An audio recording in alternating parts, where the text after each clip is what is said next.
Peace, my kings and queens, and welcome to yet another video. If you are new here, welcome. Thank you so much for giving me a chance. And if you're returning, welcome back. Today, we are going to talk about how I found out my ex was apartment hunting. So there was a time, and again, this was back during the pandemic, when his family dynamics was breaking down. And I mean, like, with his siblings, his mother, and himself. There are 6 boys and 1 girl. So they used to spend a lot of time on group chats and 3-way calls, both internationally and within the U.S. There are certain siblings that get along with a few, and then there are other siblings that get along with the other few. I know this is very familiar and relatable because it happens in all our families, right? But I just had to be privy to all this information because I had to sit and listen to him gossip on the phone all day long whenever he decided to stay in, especially like on snow days.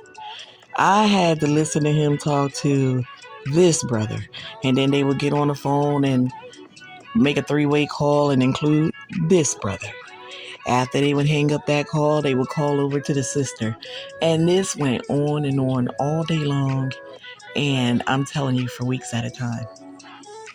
Now, whenever they was on these phone calls, he kept speaking in his own language, his native tongue.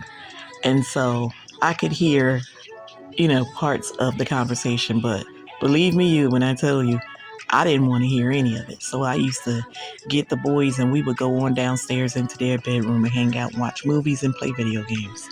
Because I'm telling you guys, it is nerve-wracking listening to all that gossip, even about your siblings, which makes it that much worse to me.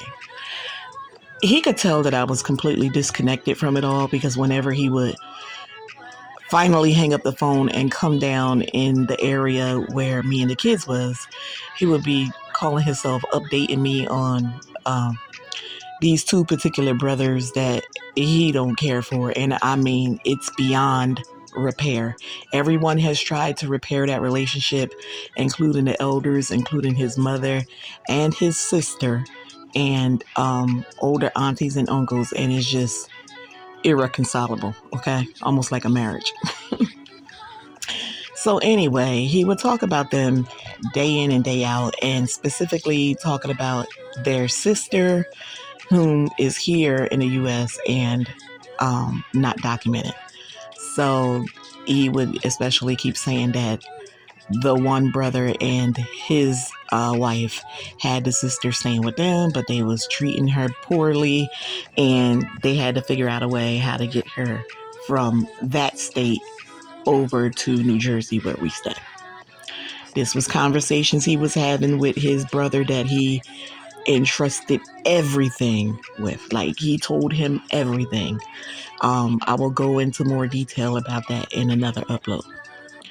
But this guy and his brother got together and they made decisions that I should have been a part of because they were planning to bring the sister over to live with us.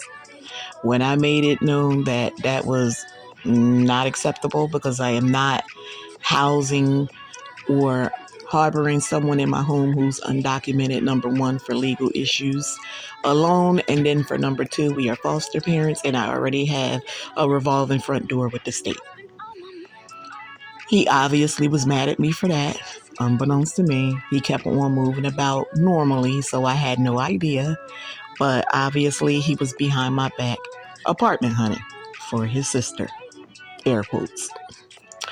So whenever it was time to go pay our monthly rent, he would always say, "Oh, I'm going over there to the gym anyway. You could just give it to me. I'll take it." And I would write the checks out and he would take them on over. And I noticed that every month when it was time to pay the rent, he kept saying, "Oh, I'm working out at the gym, so just write the check out and I'll take it over to the office."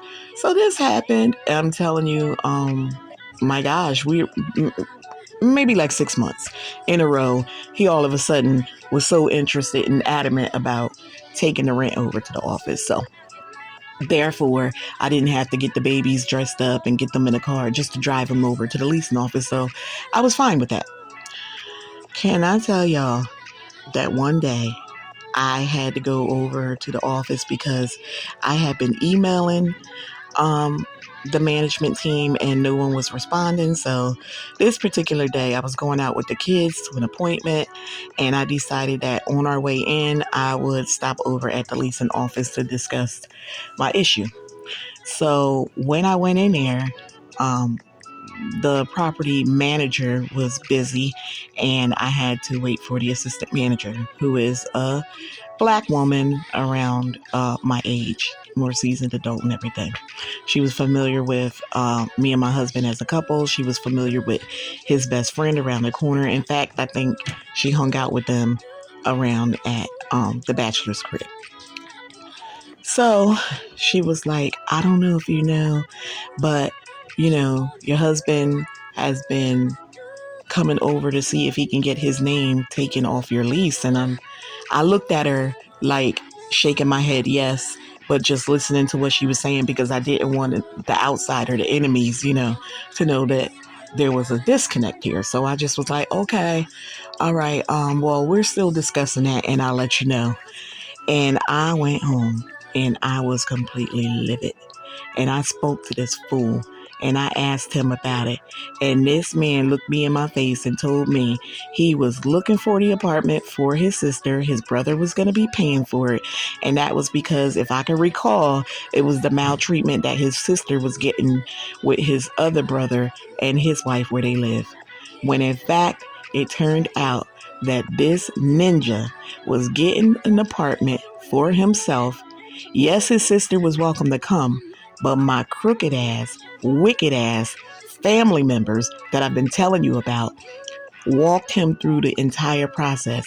And I even found out that they co-signed for that apartment because they was so mad and so involved, but I angered them because I would not let him out of the lease. Can you believe that? I'm telling you, family ain't shit.